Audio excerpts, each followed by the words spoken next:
Hey there, just before you jump onto this webinar, make sure you click the subscribe button and also click the bell icon so that you're notified of all future trainings. Now let's get into this one. So what we try to do is every quarter, at the end of every quarter, we'll try to do a webinar of all the new features that we've rolled out in the last 2 or 3 months. And obviously this is the end of the, I guess, the first quarter of the new financial year. This quarter, we focused on, I guess, 3 main areas. First one being the new fees matrix, rostering timesheets and so forth. We've improved on that. The programming side as well. They're the 3 main, I guess, the big features that we've worked on for this particular quarter. But in amongst that, we've rolled out a bunch of tiny little features that you might not have seen. And what I'll do today is cover those tiny features. In terms of the programming, in terms of the fee matrix, we do have separate webinars throughout the week that goes through that. And it covers, a good half an hour to an hour. So I won't go through much of those. I'll focus more on the smaller stuff that we've rolled out in amongst the big releases. All right. No particular order. I've got a list here on my that I've written down of some of the stuff that we rolled out. So I'll quickly go through it. So let me share my screen. All right, cool. So the first thing I've got is the rostering side of things. So under staff, oops, wrong link. Under staff rostering, you'll notice that the rostering layout has changed a little bit. So we've adopted the tab format there, and you'll see this across the platform going forward as well as we transition to a cleaner navigation system. So you always start with your build roster screen. And at the top here, you can flick between your different layouts. So you might have your staff summary mode here that you want to have a look at. You have your scheduler mode here. And again, I won't go through the builder roster, obviously, your ratio interval and your view and print mode as well. Okay. Back on the build mode here, you notice that there's the setting option. Right. So previously, the setting side of things used to be under center info. And this is where you would go in and add your shift and lunch times. It's all done by the that setting option now, just to keep it, together. Settings. This is where you put in your current shift times, your current lunch times, your rostering costs, and any, I guess in this case here, the zero tracking IoT. Okay, and parents can see roster is also here as well. Again, previously it was at the top here. All right, so we'll move that now to settings. So if you can't find it, it's under settings. And this is where you can obviously toggle that on and off, as well as add in any additional times, and obviously your rostering costs as well. The audit log used to be under the scheduler screen here.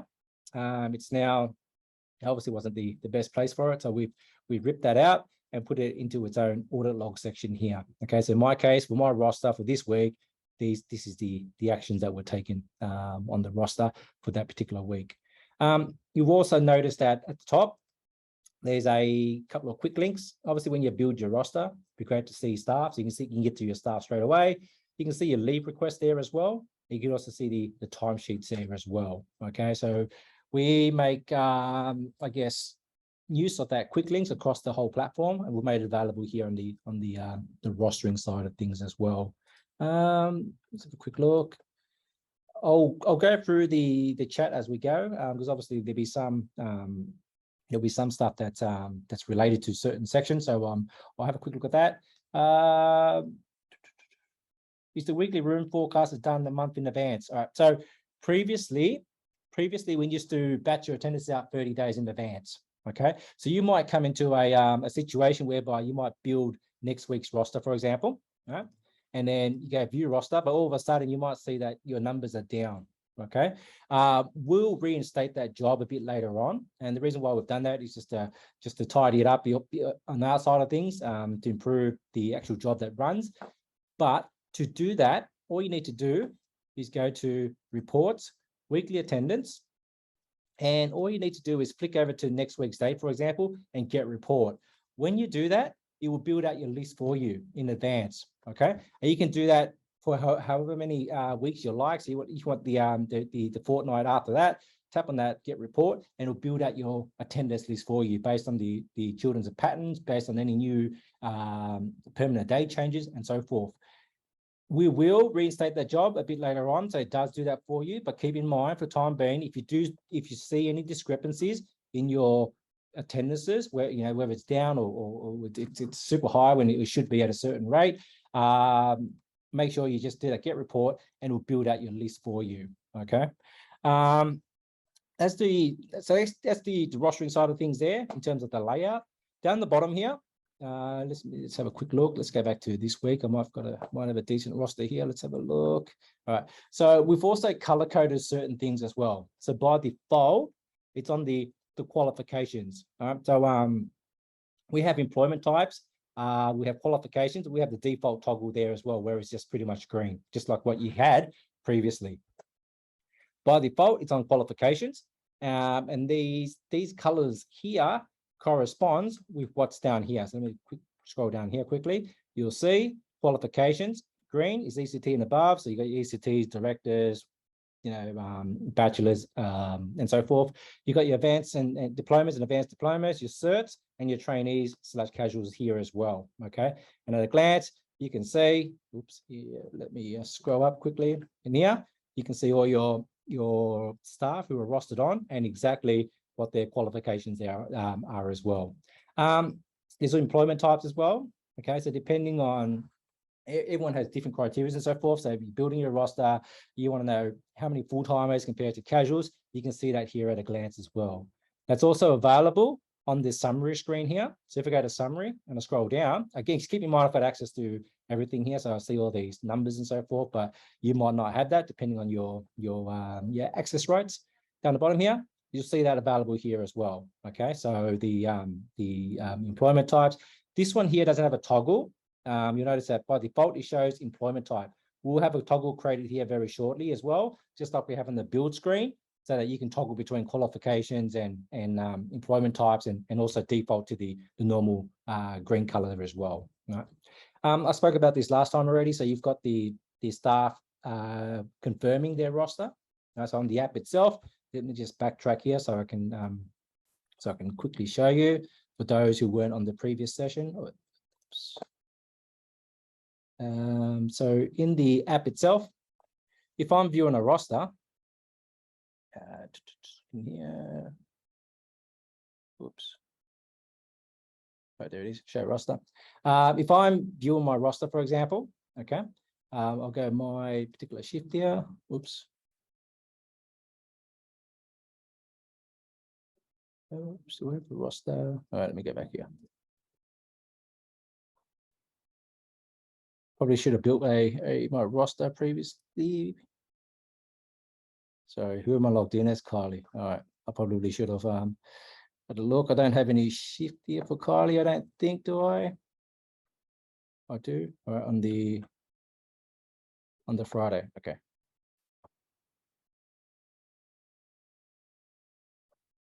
All right, so Kylie.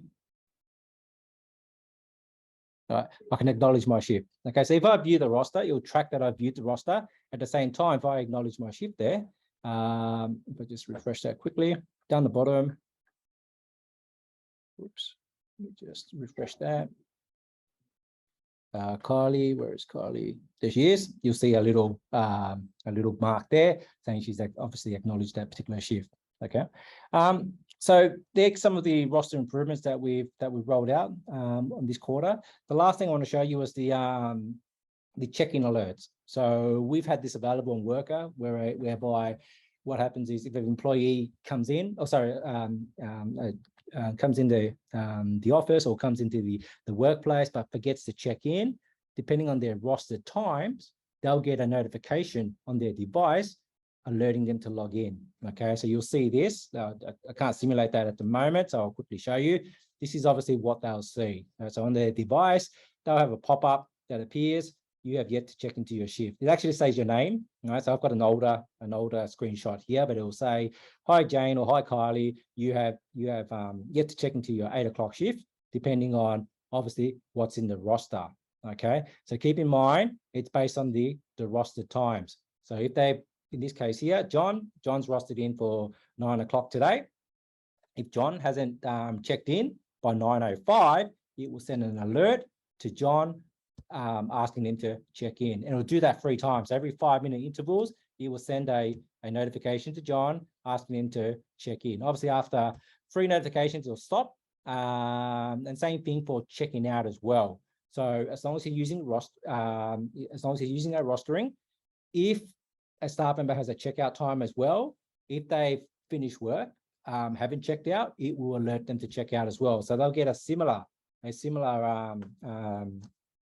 screen to what I showed you just then. In this case here, asking them to check out. And again, what that does, it saves the person having to do payroll, having to change the times. It also makes sure that you're compliant as well. Okay, so if a staff checks in, you want that recorded as close as possible. Again, for obviously you're working with children and your ratios and so forth, you want that staff member to check in, and that'll save you time and to adjust certain times to make sure that you're compliant, so to speak.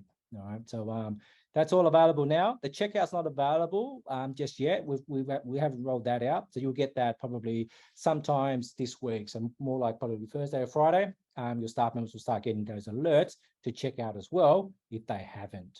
Okay. Let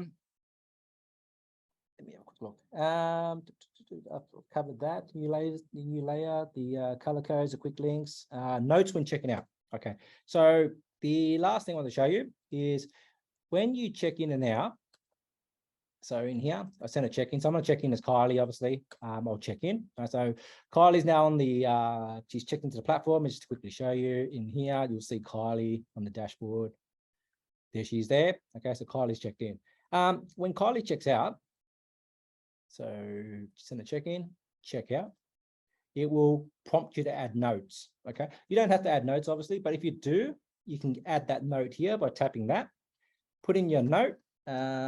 Obviously, I might write something meaningful here.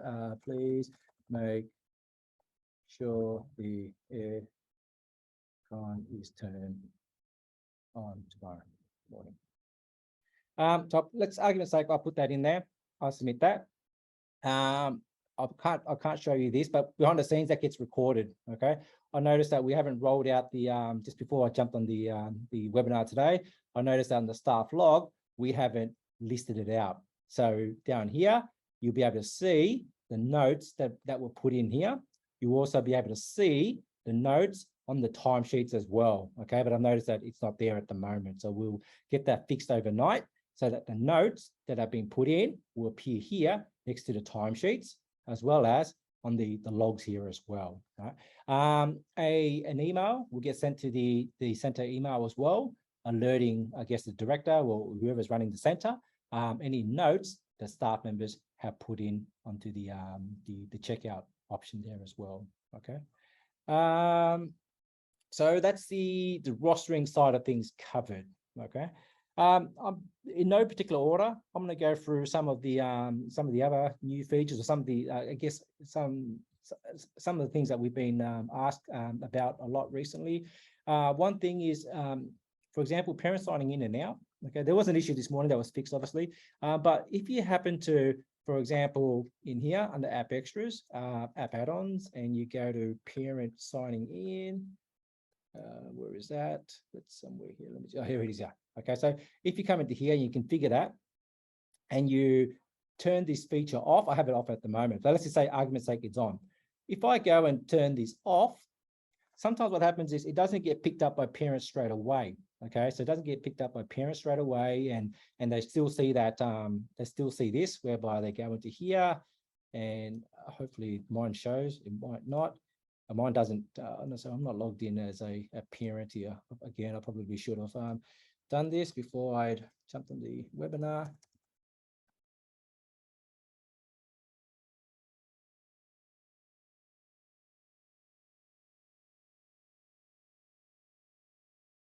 Right, so as a parent, I probably don't have this. I do. My child not attending. No, I don't. I don't have sign in, sign out there. But generally, sometimes parents will still see that parent sign in, sign out. Okay. We've also fixed that in the sense that if they do go and sign a child in and out, it won't work for them. All right. But if you've turned on a particular feature And this goes for other features as well, like re-enrollment, for example. If you've turned on a particular feature, and then parents have mentioned that they can't see it, or it's not available, or it's still on there when it should be off.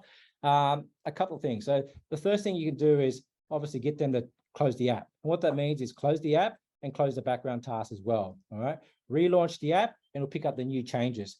Generally, they might have that app already in the background, and when it's in the background, it doesn't pick up any of the new config changes. So if you just force them to close the app, reopen it, it should fix that for you. Okay, or it will fix itself up in the space of I think 12 odd hours or maybe 24 hours or so. But to speed things up, get them to close the app, relaunch it. It will pick up any configuration changes. All right. That's the config stuff that I quickly wanted to go through. The fee matrix. All right, so I won't touch on the fee matrix too much, but there's one thing I want to quickly show you on the fee matrix side of things. Under children, viewer children, for those who are using the fee matrix, there's a update fee section here. Right?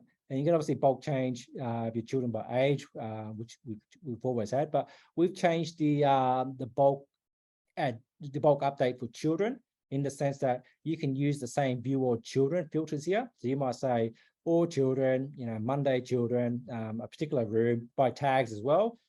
Get report, it will list out all your children based on these criteria here. And this is where you can go and update them in bulk. All right, so I might select a few children here, update their fee matrix and go, yep, effective of the 3rd of October, Monday, it's going to be in the preschool. It's going to be, I don't know, argument's sake, Sarah's special rate, schedule, room, rate change, and that will affect these 4 children here. Okay, so that's one thing that we rolled out, I think late last week or so, or sometimes there. So you might not have seen this, but that's available there under, just let me take a step back, under view all children. You'll see this here, view all children, and at the top, update fees, and it'll take you to this particular screen there. Right? So that's your, I guess, your bulk fees update. Again, no particular order. Some things we rolled out here. On the dashboard, you'll see an inquiries tab as well now. Okay, so we previously had right post, enrollment, waitlist, incident, leave request, sign in, sign out children. There's also inquiries now as well. So you can see your last, any inquiries in the past, I think it was 24 or 48 hours. In my case here, I've got 1 inquiry in the last 24 hours. Tap on that there, we'll go to my inquiry screen. As you can see, I've got 1 here done today. There it is there, done today by Sam. And it comes through, I'll get alerted obviously by email, but I can see it on the dashboard here as well. Okay, so that's your inquiry side of things there. Obviously security is a big thing here.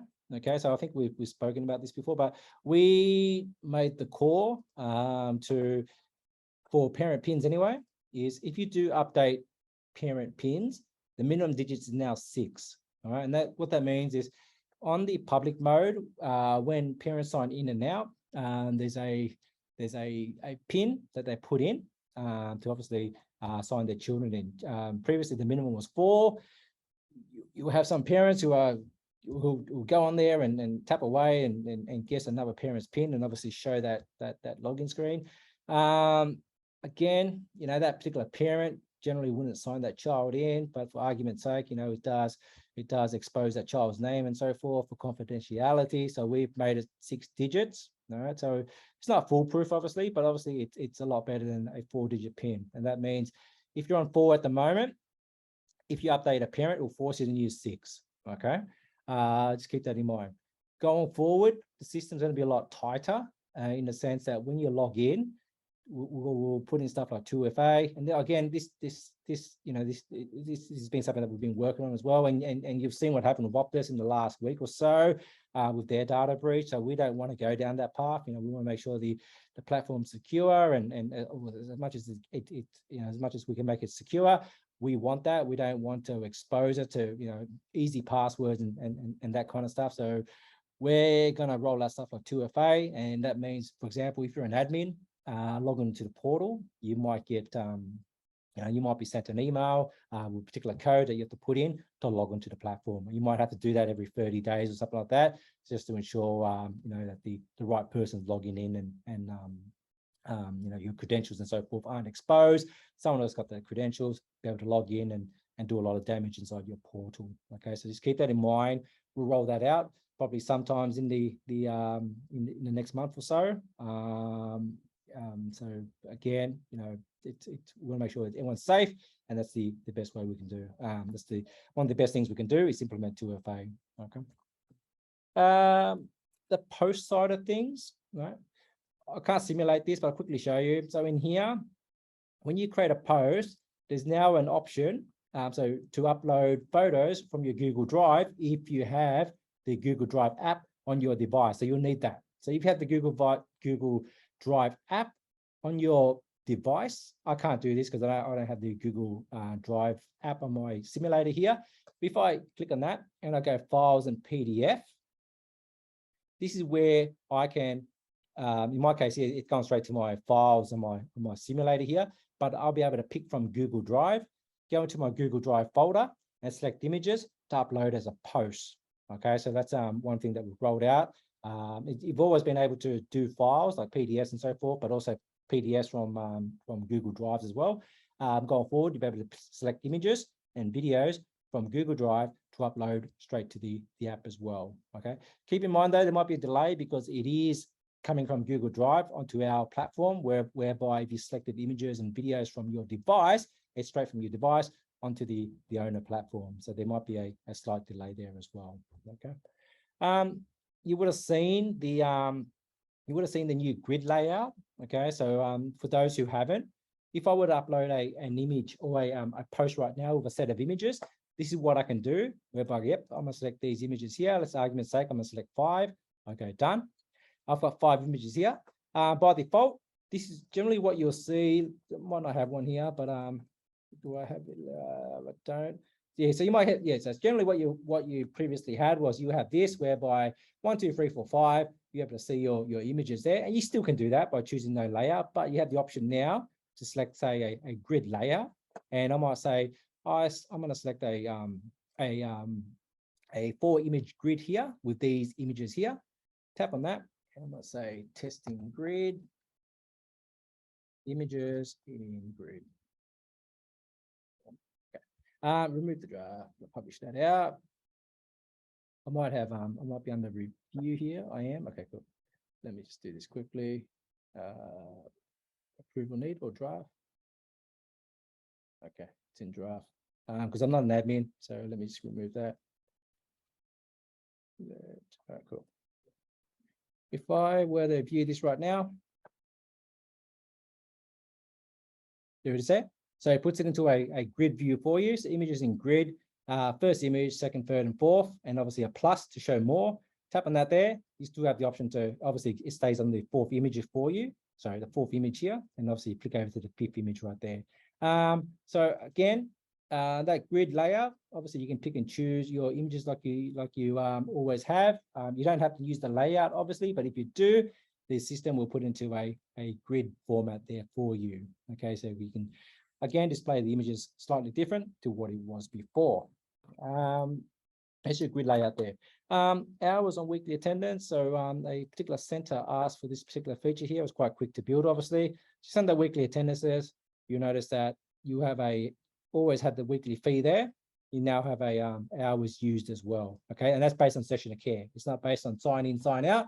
It's based on session of care. So in this case here, I know that George here for that week or for this week, he's going to use 11 hours. Someone like Zach here, he's going to use 44 hours. Okay, so you can again have that information there at a glance. That's already available, obviously, under your CCS weekly attendance fee. But obviously, someone wanted it on the weekly as well. And we thought, why not? It's quite simple to do.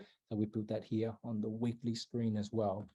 I won't touch on programming. I did mention that programming, there have been a raft of changes that we've rolled out on programming, on our custom programming, based on, I guess, based on feedback on the new platform that we have.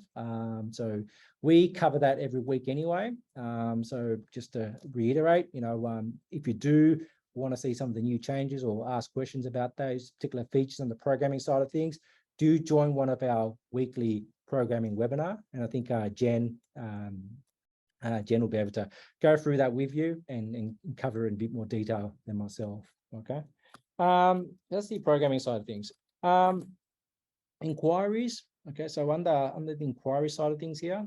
So previously, when inquiries came in, you weren't able to, I guess, put a status on them. They'll come into here, and you can only pretty much just archive those inquiries right there. Okay, my screen's a bit small here, so it's cut off there. But on a large screen, you'll be able to see the archive and all the other options there. There's also an option here. Let me just quickly get there. There is there. Okay, so there's also an option now when you edit that particular inquiry, is you can change the status to it. Okay, so in here, that's an open inquiry. A lot of centers won't be able to see when it comes into as an inquiry, you know, what inquiries led to a wait list or an enrolled child, for example. So in here, this is where I can come in, go edit this particular inquiry, make it a waitlisted inquiry, or make it the status change to waitlisted, and I can see that it's waitlisted now. And what I can do is I can run a report by a certain date and go, yep, show me all the inquiries that have been waitlisted, and then click on that there, and I can see straight away for this particular center, our dummy Sunnyside Center, I've had 2 inquiries that have made it to the waitlist side of things. Okay, so again, that's where you can see how effective your marketing campaign might be. For example, you know, how many inquiries have come in, but also how many of those inquiries have led to a waitlist, for example, or an enrolled child. Okay. The forms, right? So a lot of things that we've built on the platform, we don't have, I guess, paging and so forth. And what that has led to is some centers having a super long list. All right. So in my case, I don't have a super long list here, but some centers have, in this case, you have custom forms. There's a whole bunch of custom forms there. And it will take forever to load because they've got a long list, so to speak, or it just makes it harder for them to spot which forms are active and which ones aren't. So you'll see a lot of this going forward, whereby by default, we'll show the active stuff. And then it might not include draft here. We'll show the active ones.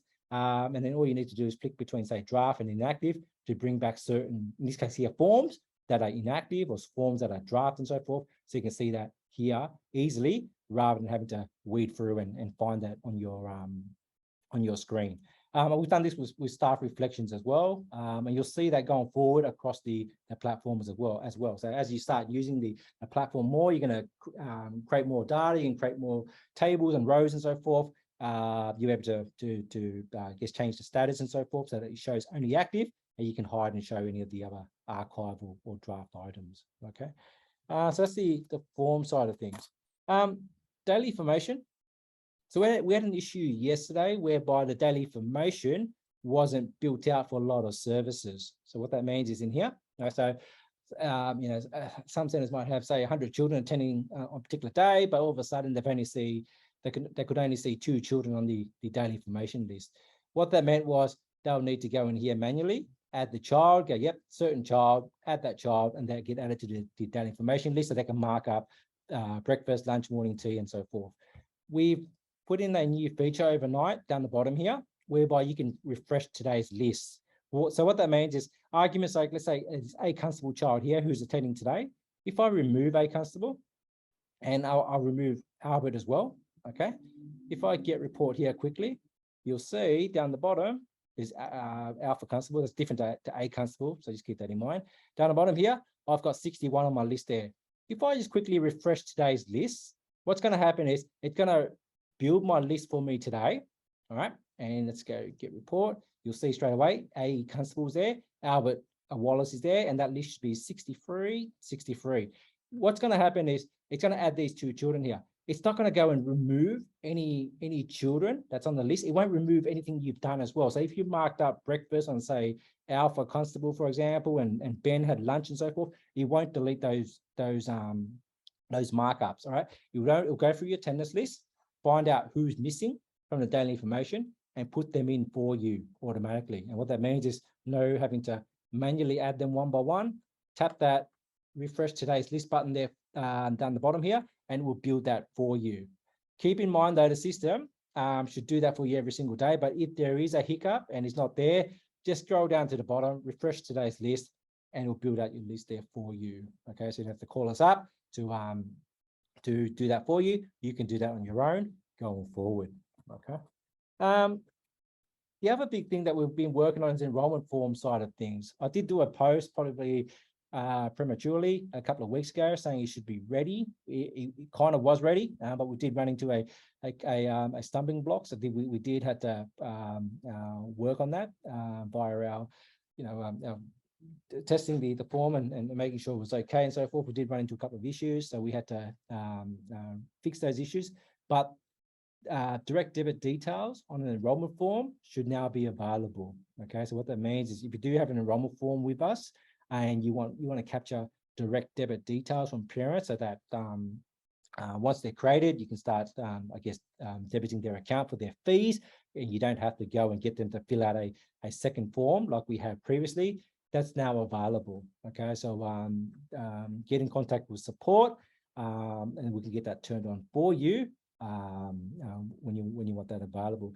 Keep in mind, we do have one issue with the Fat Zebra side of things at the moment. So for those who don't know, Fat Zebra is the merchant provider that we use, and they've made a change to their servers over the weekend, and it's a good change in the sense that it's a lot more security in place. What that meant for us though is we need to change something on our end, right? So we can't process one-off payments on the app at the moment.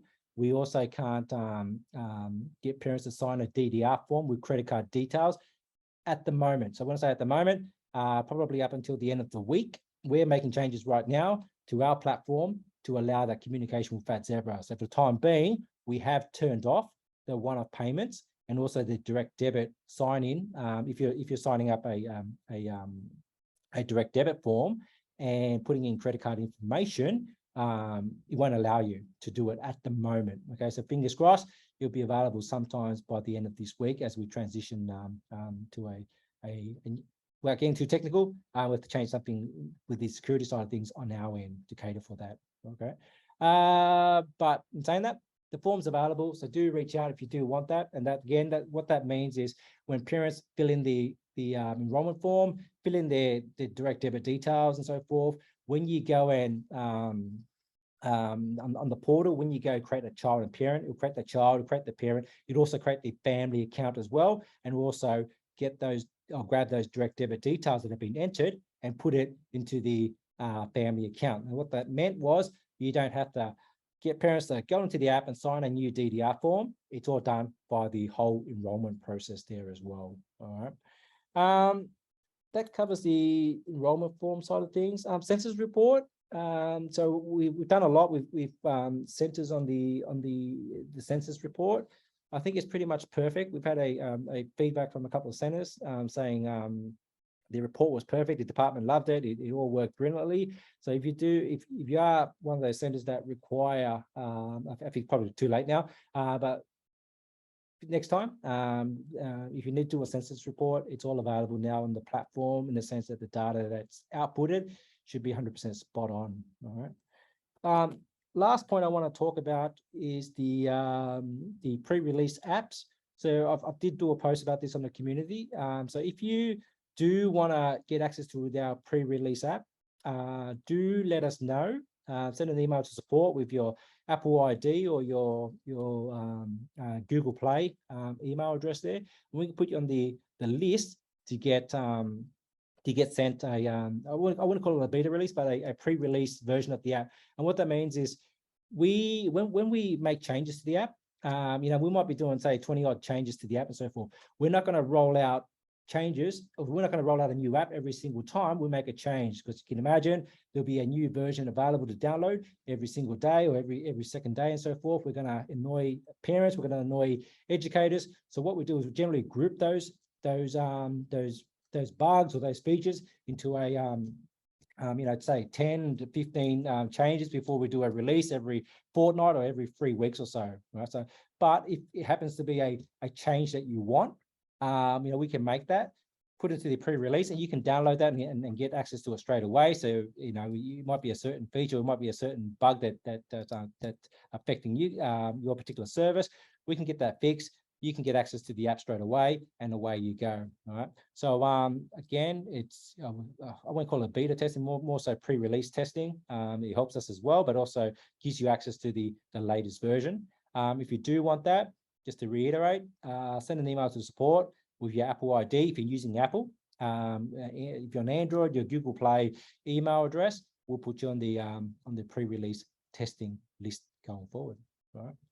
I think that's it for me in terms of new features that we've rolled out. I'm pretty sure I missed a bunch here, but they're the main ones that I wanted to share with you, that I thought would be make your job a lot easier. At the same time, some of the features that you guys have asked for, it's available now.